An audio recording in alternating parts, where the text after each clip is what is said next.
시편 23편을 한 문장으로 말씀해 보세요라는 제목으로 하나님의 거룩한 이름 네 글자 테트라그람마톤에 관하여 시편 23편을 통해서 말씀 나누도록 하겠습니다. 북한 성경을 우연치 않게 읽게 되었습니다. 북한 성경 사진인데요. 읽다 보니 굉장히 생생한 좋은 표현이 있어서 읽어드립니다. 시편 23편 3절 말씀인데 이렇게 되어 있어요. 지쳤던 이 몸에 생기가 넘친다.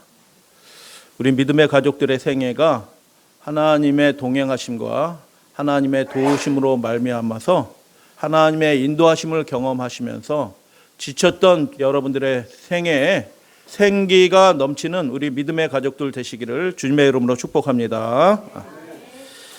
거룩한 이름입니다.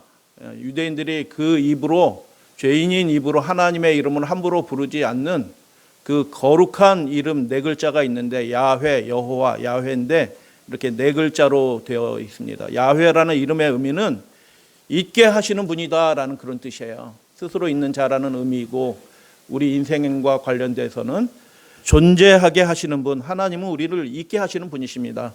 우리가 살게 되는 것을 기뻐하시는 그분의 이름이 야훼, 여호와 네 글자 거룩한 이름이다라는 것입니다. 여러분, 하나님이 우리 살도록 하시는 분이시라는 것을 여러분 믿으시는 여러분들 되시기를 당부드려요. 그런데 히브리어는 우리랑 말하는 어법도 다르고 수서법도 굉장히 차이가 있어요. 하나님이 히브리어를 쓰신 이유가 있어요. 한국말로 말씀하지 아니하시고 히브리 말로 말씀하신 이유가 있어요. 그래서 이렇게 네 글자의 숫자 값이 있어요. 히브리어는. 그래서 10, 5, 6 똑같은 거니까 다시 5 합치면 26이 됩니다. 야훼라는 이름에 우리를 존재하게 하시는 분, 살게 하시는 분이라는 그분의 거룩한 이름의 숫자 값을 하면 26이에요. 시편 23편 1절 6절로 되어 있는데 여호와는 나의 목자시니 내게 부족함이 없으리로다. 내 평생의 선하심과 인자하심이 누구의 선하심이에요? 하나님의 그 선하심과 인자하심이 반드시 나를 따르리니 내가 여호와의 집에 영원히 살리로다라고 다윗이 10대 시절부터 이렇게 노래한 겁니다. 10대 시절부터 8번째 아들로 태어나서 그 광야에서 들판에서 사람이 아무도 없는 곳에서 자기의 찬양을 들어줄 사람이 아무도 없지만 하늘을 향하여 자기가 지어서 부른 노래요. 자기가 지어서 부른 노래로 하나님을 찬양하는 10대 소년을 생각해 보세요. 양떼들이 옆에 있고 그가 뭐라고 하나님을 찬양합니까? 여호와 하나님은 나의 목자이십니다. 그래서 내가 여호와의 집에 영원히 살고 싶습니다. 지금 나는 들판에 있지만 여호와의 집에 하나님의 집에 그 성전에서 내가 영원히 살고 싶습니다라고 하나님을 기뻐하는 것입니다. 우리 믿음의 가족들도 이렇게 하나님을 기뻐하시게 될 때 그 찬양을 받으신 분이 누구셔요? 들판에서 아무도 그 찬양 소리를 듣지 못하는 그런 광활한 광야에서 그 찬양을 홀로 자기의 노래로 자기의 음성으로 이렇게 불러드리는 그 찬양을 들으시는 분이 있었는데 그분이 누구예요? 여호와 하나님이십니다. 그래서 그 집에 여호와의 집에 영원히 살고 싶습니다라고 그렇게 하나님을 기뻐하고 하나님을 찬양하니 그 하나님이 그 찬양을 들으시고 다윗은 지금 어디에 있어요? 그 들판에 있어요. 아무도 없는 들판에 있지만 하나님이 그를 어디로 옮겨주셔요? 성전이 있는 예루살렘으로 옮겨주신 것입니다. 왕이 되도록 하신 것입니다. 하나님을 더 힘있게 찬양하도록 그를 이끌어주신 하나님을 보게 되는 것입니다. 다윗이 자기의 가사로 자기의 음성으로 자기의 노래로 하나님을 찬양하는 것입니다. 여러분 유튜브에 보면 저는 그 애국가 우리나라 국가도 좋아하지만 국가 중에서 제일 시적이고 감동적인 노래는 미국 국가라고 생각이 들어요. 그게 시예요. 한편의 시야. 근데 유명한 세계적으로 유명한 가수가 특별한 행사 때 미국 국가를 부르는데 그 사람들이 그 내용과 곡조를 이해를 못해요. 그러니까 어떻게 해요? 적어서 옵니다. 손바닥에 적어가지고 이렇게 부르다가 놓치고 떠듬거리고 미국 전역에 중계를 하는 그 가운데서 그 유명한 가수가 이렇게 하다가 놓쳐가지고 미국 국가를 제대로 보지 못하는 모습들을 여러 번 봤어요. 근데 이 노래는 누구의 노래라고? 시편 23편은 남의 노래가 아니고 자기의 노래인 것입니다. 여러분, 하나님을 찬양하시는데 여러분의 마음이 담긴, 여러분의 영혼이 담긴 노래로 하나님을 그렇게 기뻐하시고 찬양하시는 저와 여러분이 되기를 소원합니다. 여호와는 나의 목자시니라고 얘기하니 자기는 양과 염소다라고 이야기하는 거예요. 고백하는 것입니다. 아브라함이 하나님과 언약을 맺을 때 암염소와 순양을 쪼개 드렸습니다. 레위기 제사 중에서 대표적인 제물이 양과 염소죠. 야곱이 다시 집으로 돌아올 때 형한테 예물로 드리는데 그것이 무엇이에요? 대다수가 양과 염소였던 것입니다. 예물로 사용이 되죠. 그래서 바로가 너의 직업이 무엇이냐라고 물을 때 요셉의 형들은 자신들의 직업은 목자입니다라고 얘기합니다. 종들은 목자이온데 우리 선조가 다 그러합니다라고 그렇게 이야기합니다. 그리고 이 시편 23편을 지은 다윗도 어떤 사람이었어요? 목자인 것입니다. 그래서 목자의 심령은 누가 잘 알아요? 목자가 잘 알아요. 양과 염소가 목자에게 아주 소중합니다. 우리는 그냥 가축대로 혹시 여길런지 몰라요. 근데 양과 목자 사이에는 서로 교감을 해요. 교감을 해요. 그래서 양과 염소가 목자에게 소중한 존재인 것처럼 사람은 하나님께 소중한 존재입니다라는 것을 이 시편은 이야기하고 있는 것입니다. 여러분, 내가 여호와의 집에 영원히 살리로다라고 이야기하고 노래하는데 양과 염소인 우리가 어떻게 하나님의 집에, 여호와의 집에 영원히 살게 되었을까요? 양과 염소들이 여호와의 집에 영원히 살게 된 이유는 양과 염소들이 특별한 생존 능력이 있기 때문에 살아남아서 여호와의 집에 영원히 살게 되는 것이 아닌 것입니다. 양은 자기 보호 능력이 하나도 없어요. 여러분, 염소가 대단한 것처럼 보이고 박치기 잘하는 것처럼 보이지만 뭐 속절없습니다. 들짐승들한테 그냥 잡혀 먹어요. 근데 그 양과 염소가 죽지 않고 어떻게 해요? 하나님의 집에 영원히 살게 되게 된 이유가 무엇이냐 하면 그들에게 특별한 생존 능력이 있어서가 아닌 것입니다. 여러분, 이 세상 사람들은 너희의 생존을 위해서 너의 능력을 키우라라고 얘기하는 겁니다. 자꾸 자기 능력을 개발하라라고 얘기해요. 그 능력을 개발하지 않으면 실제로 세상에서 도태돼요. 아무도 고용해 주지 않습니다. 아무도 불러주지 않아요. 대기업에서 나온 사람을 삼성에서 다니다가 40대에 은퇴하고 나오면 아무도 불러주지 않아서 인류대학에 나와서 그 임원까지 된, 대기업의 임원까지 된 그 사람들이 재취업하지 못해서 무엇하냐 하면 쿠팡에서 물류센터에서 그 바코드 찍고 있어요. 그렇기 때문에 이 세상 환경 속에서 사람들이 부지불식간에 느끼는 점이 뭐냐면, 야, 내가 정신 차리지 않고 살다가는 야, 도태되겠구나, 먹고 살기 힘들겠구나, 이런 생각이 번쩍 들어가지고 자기 역량을 개발하는 데 몰두하게 돼요. 안 할 수가 없어요. 여러분 동의하시나요? 미래를 위해서 준비하지 않으면 아무도 안 불러줘요. 그 사람 없는 사람처럼 돼요. 그러나 양과 염소가 하나님의 집에 영원히 살게 되는 것은 그 양과 염소가 특별한 생존 능력을 가지고 있었기 때문에 하나님의 집에 영원히 살게 되는 것이 아니라, 이 시편은 무엇을 이야기하냐면 목자이신 분이, 그 하나님이 그 연약한 그들과 함께 해 주셨기 때문에 그들이 결국 그 모든 위험을 이기고 모든 곤란을 이기고 하나님의 집에 영원히 살게 되었다라고 노래하는 것입니다. 그래서 여호와는 나의 목자시니라고 시편의 첫 부분에 시작되는 이 말씀은 우리의 믿음의 대헌장인 줄로 믿습니다. 여호와는 나의 목자시니라는 해서 이 주어 여호와라는 이름 대신 다른 이름을 한번 생각나는 이름을 집어넣어 보세요. 마르크스는 나의 목자시니. 아멘. 마르크스 훌륭해요. 나름대로 굉장한 철학을 세상에 던져놨어요. 그러나 마르크스가 우리의 목자니 우리가 전혀 부족함이 없게 될 것이다? 완전한 거짓말이죠. 완전한 기만이고 거짓말이죠. 그 사람이 우리를 위해서 해줄 수 있는 것이 아무것도 없어요. 마르크스가 우리의 평생에 우리를 따라다닐 수 있나요? 그의 선하심과 그의 인자심으로 우리를 평생 우리를 돌봐주던가요? 마르크스가?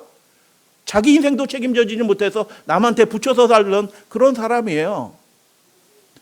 이런 부모님이 자녀들을 잘 해주려고 노력을 합니다. 그런데 평생에 매 순간마다 부모님의 그 좋은 호의와 부모님의 인자심이 그 자녀들을 따라다닐 수 있을까요? 그럴 수가 없는 것입니다. 그러면 우리 인생에서 가장 중요한 분은 누구일까요? 여호와 하나님이십니다. 그 하나님의 인자심과 선하심이 자녀들과 우리 인생과 우리 가정에게 평생에 영원토록 함께하게 될 때 그 인생이 부족함이 없으리로다 라고 얘기하는데, 부족함이 없다는 것은 야 떵떵거리면서 살게 되었다라는 그런 의미가 아니에요. 나중에 좀 보여드립니다. 여러분, 여호와는 나의 목자신이라는 이름 대신 노무현을 한번 집어넣어 봅시다. 노무현은 나의 목자신이, 그게 말이나 되겠어요? 문재인을 한번 집어넣어 봅시다. 문재인은 나의 목자신이. 여러분, 윤석열의 이름을 집어넣어 봅시다. 윤석열이 우리의 목자가 될 수 있을까요? 여러분, 편들어 주지 마세요. 그런 하찮은 사람들이 우리 인생에 아무런 도움이 되지 않습니다. 참으로 우리 인생에게 도움이 되는 분은 누구밖에 없어요? 여호와 하나님밖에 없는 것입니다. 부모님이 우리에게 잘해 주셔도 부모님이 우리 인생에 그 보장이 되어주지 못해요. 그래서 여러분, 여호와는 나의 목자신이라고 노래하는 이 10대 소년의 찬양의 음성을 누가 들어요? 하나님이 들으시는 것입니다. 하나님이 저의 목자시죠 라고 노래하는 그 찬양 소리를, 믿음의 고백을 하나님이 들으시는 것입니다. 여러분도 여러분의 음성으로 하나님만이 내 인생에, 우리 가정에 목자가 되어주십니다.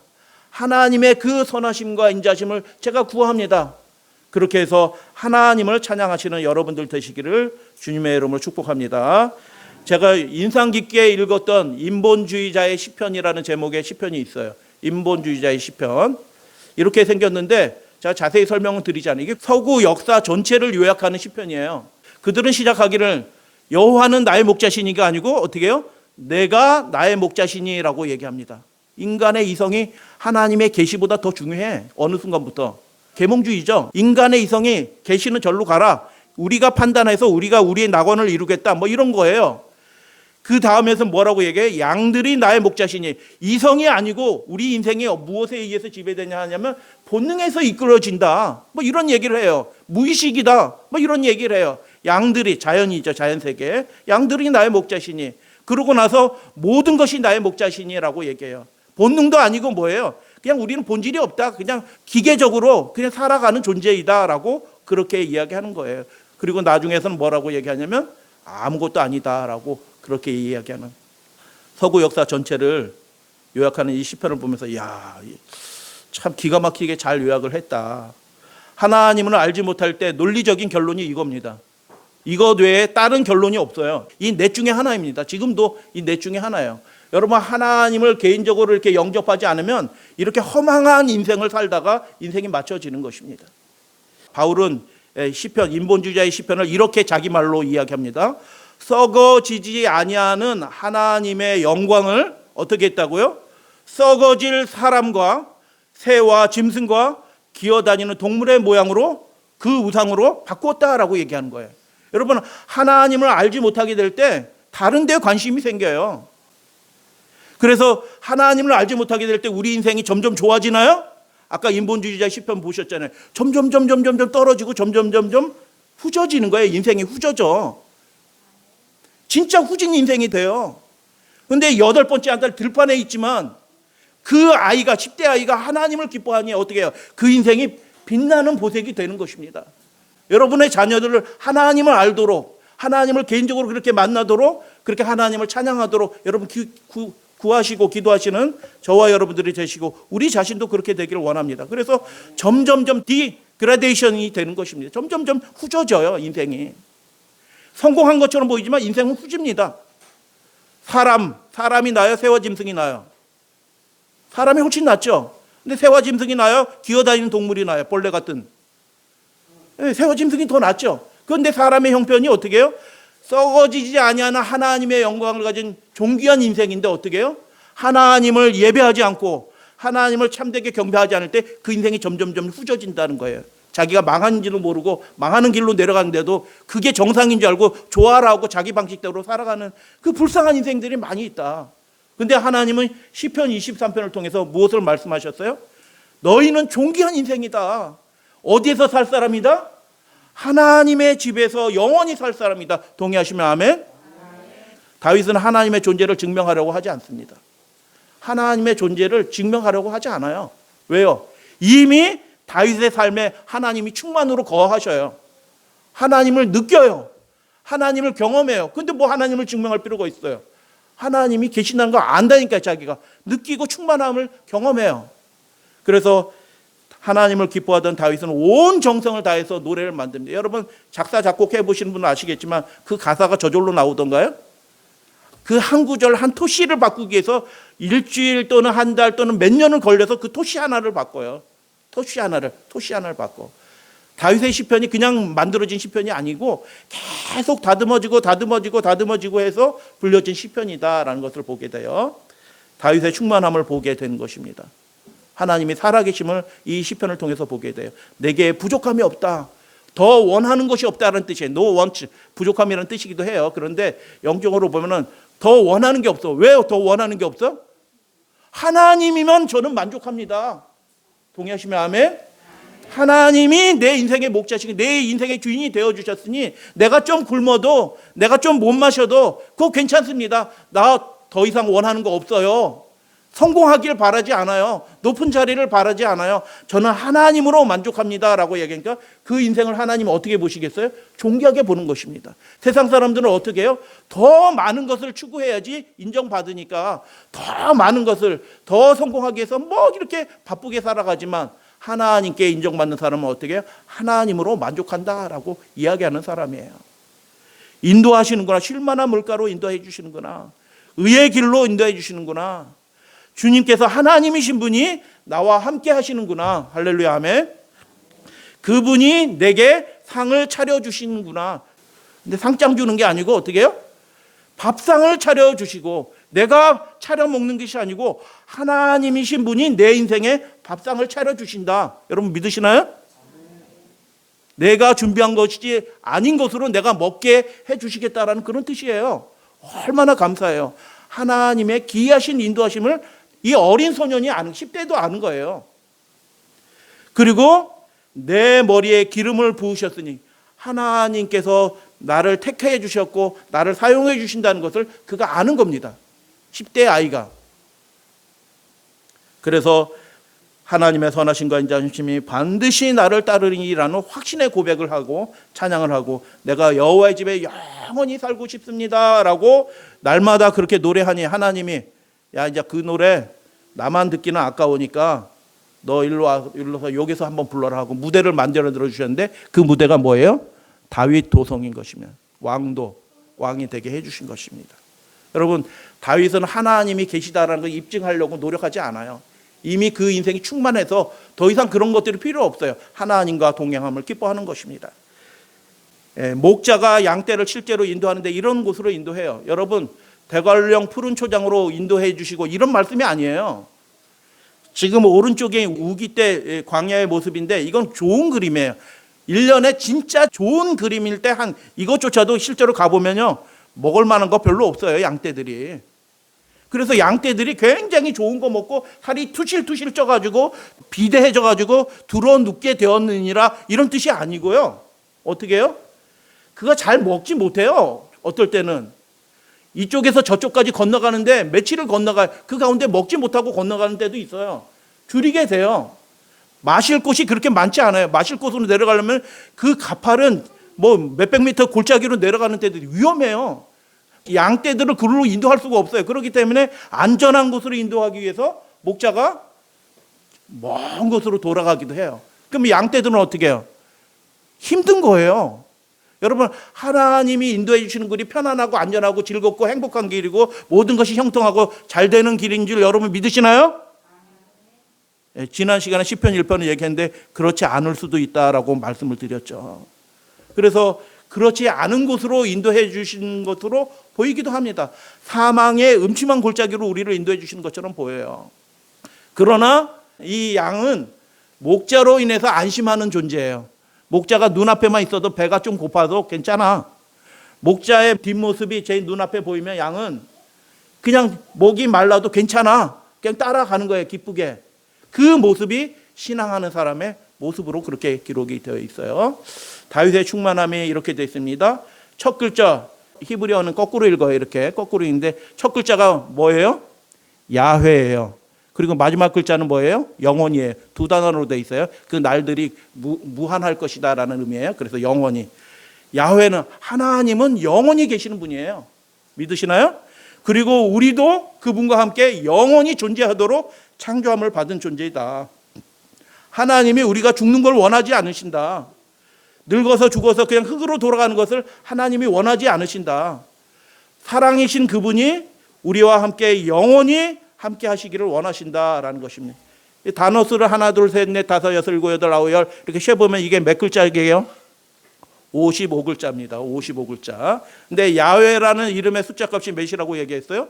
26이라고 말씀을 드렸죠. 야훼라는 숫자 값이 26인데 이 편 23편이 이렇게 돼 있어요. 앞에 26글자, 뒤에 26글자, 그리고 가운데 이 세 글자로 이루어진 게 시편의 중앙에 딱 들어가 있어요. 다윗이 생각나는 대로 즉흥시를 지은 게 아니고 하나님을 정말 마음을 다해서 찬양하기 위해서 숫자를 맞춘 거예요. 무엇에 맞췄어요? 여호와라는 이름의 숫자를 그 시편의 글자 수를 전체를 맞춘 겁니다. 앞에 여호와, 뒤에 여호와, 그리고 제일 중간에 세 글자 딱 맞춰서 이 시편을 작성한 것입니다. 그래서 이 시편을 다시 한번 이렇게 그 구조를 생각해서 여호와는 나의 목자시니 내게 무엇이 없다고요? 더 이상 원하는 것이, 이 부족은 물질적인 부족함 이런 거로 생각하시면 안 돼요. 내게 더 이상 원함이 없습니다. 하나님으로 저는 만족합니다라는 그런 뜻이에요. 여호와께서 내 목자가 되어 주셨으니 내가 다른 원함이 없습니다. 충만합니다라고 얘기합니다. 맨 마지막 부분은 어떻게 해요? 그의 선하심, 목자이신 그 선하심과 인자하심이 영원히 나를 따를 것이다라고 노래합니다. 여러분 그렇게 해서 대꾸로 되어 있고요. 그 다음 단계는 여러분 동물이 뭘 먹어요? 양과 염소는 무엇을 먹어요? 먹을 것은 풀이고 마실 것은 물가예요. 그래서 사람은 무엇을 먹어요? 여러분 사람이 풀 먹지 않아요. 사람에게는 밥상이 필요하고 마실 잔 포도주가 필요한 것입니다. 우리 인생의 필요를 아시는 하나님이 우리의 인생의 필요를 채워주실 것이다 라는 보장의 말씀이에요. 그래서 이렇게 대꾸가 되어 있고요. 그 짐승의 형편을 우리의 형편과 비교하는 것이죠. 그리고 제가 이 시편을 계속 이렇게 살펴보다 보니까 이거는 좀 역전이 되어 있는 것 같아요. 뭐라고 얘기하면 그가 내 영혼을 살려주시고 의의 길로 인도하신다라고 얘기하는데 이건 짐승의 모습이 아닌 것 같아요. 그 대꾸 그의 지팡이와 막대기로 나를 보호해 주신다라고 얘기했는데 이거는 동물의 모습인 것 같아요. 이게 상황이 중간에서 한번 이렇게 변이가 있어요. 이렇게 싹 바뀌는 장면이 있습니다. 여러분 짐승에게는 지팡이와 막대기가 필요합니다. 지팡이와 막대기가 뭐 하는 거예요? 그 짐승 떼를 양과 염소를 보호해 주는 거예요. 여러분 지팡이는 보호하는 거고 막대기는 때리는 거거든요.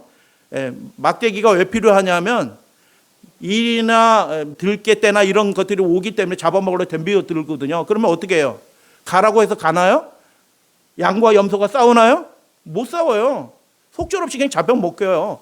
그러니까 어떻게 해요? 대신 나가서 싸워줄 존재가 필요해요. 그게 누구냐면 목자예요. 여러분 우리가 악한 천사와 마귀 사탄과 싸워서 우리가 이길 힘이 우리에게 있어요? 없어요. 속절없어요. 지금 끌려가고 잡혀먹고 있는데도 멀쩡하게 자기는 잘 살고 있다고 생각해요. 하나님을 예배하는 일이 뭔지도 모르고 내 인생에 하나님이 어떤 분인지도 모르는데 잘 살고 있다고 생각해요. 마귀한테 삼켜지고 있어요. 그때 어떻게 하냐면 막대기는 감람나무 나무가 둥지가 이렇게 생겼어요. 그래서 잘라내면은 이게 밑에 이렇게 끝에 이렇게 해머처럼 망치처럼 생기게 이렇게 돼 있어요. 그게 쇳덩어리 같아요. 그래서 짐승 머리 이렇게 치면 그게 송진같이 굳은 거기 때문에 짐승 머리가 깨져요. 실제로. 왜 목자가 막대기를 가지고 다녀요? 양과 염소를 때리기 위해서 그런 것이 아니라 그 짐승이 혹시 달려들면 그 짐승들 머리를 깨트려서 그 짐승들을 내어 쫓기 위해서 그거 가지고 다니는 것입니다. 여러분 그래서 우리에게 누가 필요하다고요? 목자이신 하나님이 우리에게 필요하다라는 얘기예요. 그래서 그렇게 우리를 지켜주시니 내 영혼이 살아나게 되고 그분이 우리의 길을 인도하신다, 의의 길로 인도하신다라고 얘기하고, 그 중심 부분에 있는 이야기가 이겁니다. 뭐라고 고백하냐면, 내가 사망의 음침한 골짜기를 지날지라도 해를 두려워하지 않을 것이다. 왜 그러냐? 그 가운데 있는 세 글자가 있는데 주 나 함께입니다. 그 55글자 중에서 주 중앙부에 있는 세 글자가 있는데 주 나 함께입니다. 주께서 나와 함께 하시기 때문에 내가 그 사망의 음침한 골짜기를 지날지라도 두려워하지 않게 될 것입니다. 내가 먹을 거 걱정하지 않습니다. 왜요? 주께서 나와 함께 하시기 때문에. 뭐 어떻게 해서 벌어먹고 사나 걱정이 돼요. 그렇게 되는 순간인데도 염려하지 않아요. 왜요? 하나님이 나와 함께 하신다는 걸 알기 때문에 염려하지 않게 되는 것입니다. 우리 믿음의 가족들도 그렇게 되시게 되길 바랍니다. 다윗이 그 하나님을 찬양하는데 그냥 찬양하고 싶지 않아요. 그래서 이걸 완벽한 구조를 가지고 이렇게 해서 글자 수까지 맞춰서 그 토시까지도 정리해서 이렇게 만들어 놓은 것입니다. 얼마나 아름다운 시편인지 몰라요.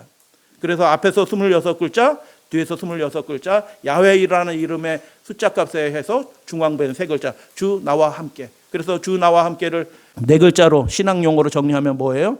임마누엘, 하나님께서 우리와 함께 계시도다라고 이야기하는 것입니다. 다윗이 함께하기를 기뻐했던 그 하나님이, 천년 전에 그 하나님이, 다윗과 함께하기를 기뻐하셨던 그 하나님이 인간과 함께하기 위해서 이 땅에 오셨습니다. 그게 뭐예요? 마태복음 1장 23절 같이 봉독합니다. 시작. 보라, 처녀가 잉태하여 아들을 낳을 것이요 그의 이름은 임마누엘이라 하리라 하셨으니 이를 번역한즉 하나님이 우리와 함께 하시는도다. 할렐루야, 아멘. 우리를 사망의 그 음침한 골짜기에서 건져내서 영원히 하나님의 집에 살도록 하기 위해서 우리 보고 일로 오라라고 부르시는 것이 아니라 우리를 데려가기 위하여 하나님이신 분이 인간으로 이 땅에 태어나신 것입니다. 할렐루야, 아멘. 우리를 구원하시기 위해서 그분이 자기의 신성을 버리시고 이 낮은 데까지 내려오신 사건이 임마누엘, 하나님이 나와 함께 하시는 도다라고 이야기하는 시편 23편의 그 실체의 모습이 예수님의 모습인 것입니다. 이렇게 우리를 위해서 자신의 모든 것을 버리신 분이 혹시 있을까요? 부모님도 그렇게 안 버려요. 여러분, 자녀들이 효도한다고 해서 부모님께 모든 것을 다 버리고 효도하는 사람 없어요. 그러나 하나님이신 분은 우리 죄인을 위하여 자신의 모든 것을 다 부인하시고 이 낮은 곳에 구육 가운데 내려오신 분 하나님을 우리가 발견하게 되는데, 그 하나님의 이름이 우리와 나와 함께 하시는 하나님, 우리와 함께 하시는 하나님의 모습이다라고 얘기하는 것입니다. 예수님의 생애를 한마디로 정리해 드리겠습니다. 구유에서 십자가로입니다. 어떤 인생이 이렇게 비극적인 인생을 살았을까요? 아무도 없습니다. 하나님이신 분이, 존귀하신 그분이 그 어떤 인생도 이렇게 비참하게 살 수 없을 만큼 비참한 인생을, 그 겸비한 인생을 사셨습니다. 왜 그렇게 하셨을까요? 우리가 죽지 말고 살라고 하는 것입니다. 마귀한테 잡혀먹지 말고 살기 위해서, 우리를 건져내시기 위하여, 구원하시기 위해서 그분은 구유에서 태어나시고 마지막 운명하신다니 나무에 매달려서 저주를 받은 바 되어서 우리를 위해서 죽으셨다라는 것입니다. 임마누엘, 우리와 함께 하시는 하나님을 전심으로 기뻐하고 찬양하는 여러분 믿음의 가족들이 되어주시기를 주님의 이름으로 당부드립니다. 빌라도가 패를 써서 십자가에 패를 달았죠. 뭐라고 패를 달았어요? 직접 쓰게 한 것입니다. 사람들 불러가지고 이렇게 써라라고 시켰는데, 나사렛 예수 유대인의 왕이라 쓰라라고 해서 시킨 거예요. 총독이니까 자기 마음대로 하는 겁니다. 나사렛 예수 유대인의 왕이라 써라. 근데 그냥 쓰지 말고 어떻게 써라? 모든 사람이 다 알아볼 수 있도록 그렇게 쓰라. 히브리어로 쓰라. 로마 말로 써라. 헬라 말로 써라. 그래서 세 줄로 이렇게 쓰게 한 것입니다. 누가요? 하나님의 강권하심을 따라 자기가 왜 그런지도 모르고 그렇게 하나님의 뜻을 이루는 것입니다. 이방 총독이지만. 나사렛 예수 유대 왕이라 쓰라. 근데 대제사 종교인들은 뭐예요? 그렇게 쓰지 말고 자칭 유대인의 왕이라 쓰게 하시오. 절로 가라. 쓸 바를 썼다. 이렇게 하고 그 패를 달게 하신 건데, 나사렛 예수 유대인의 왕이란 말이 이렇게 되어 있습니다. 예수 나자렛이라는 말에 두 번째 단 거꾸로 읽는 거예요. 맨 위에 히브리어. 그리고 멜레크의 죄송합니다. 히브리어 멜레크란 말이고 그다음에 유대인이라는 뜻인데 이 첫 글자가 뭐냐면 요드예요.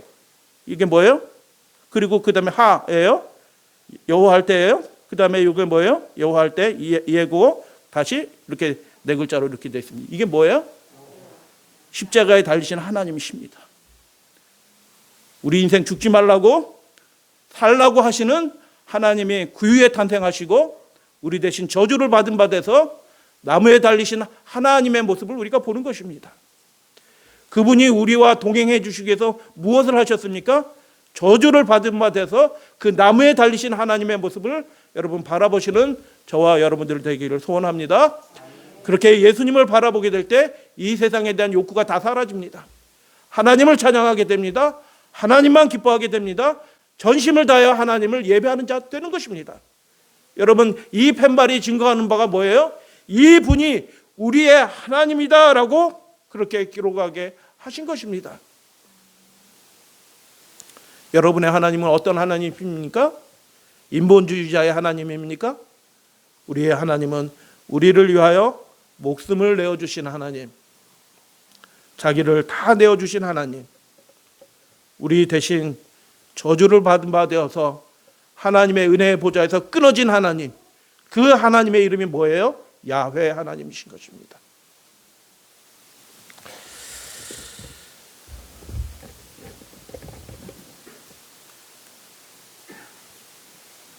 그래서 임마누엘이라는 게 하나님이 우리와 함께 하시지 이런 의미가 아니죠. 우리와 함께 하시기 위해서 하나님이 하신 일이 뭐예요? 자기를 부인한 것입니다. 다 내어준 것입니다. 함께 한다는 일이 이렇게 쉬운 일이에요? 어려운 일이에요? 불가능한 일을 하나님이 해주신 것입니다. 그 하나님을 우리가 예배하는 것이에요. 어떻게 예배할까요? 다윗이 하루 종일 그 찬양으로 예배합니다. 여호와는 나의 목자시니 끝까지 내가 여호와의 집에 영원히 살고 싶습니다. 하나님이 나와 함께 하십니다. 나를 만족하게 하실 분은 하나님밖에 없습니다 라고 다윗이 그 하나님을 경험했는데 그 하나님은 이런 하나님이 아니셨어요. 그런데 우리는 이 성경을 통하여 이 모든 예언이 성취된 것을 통해서 그 하나님의 위대하심과 사랑이 어떤 것인지 더 분명하게 알게 된 것입니다.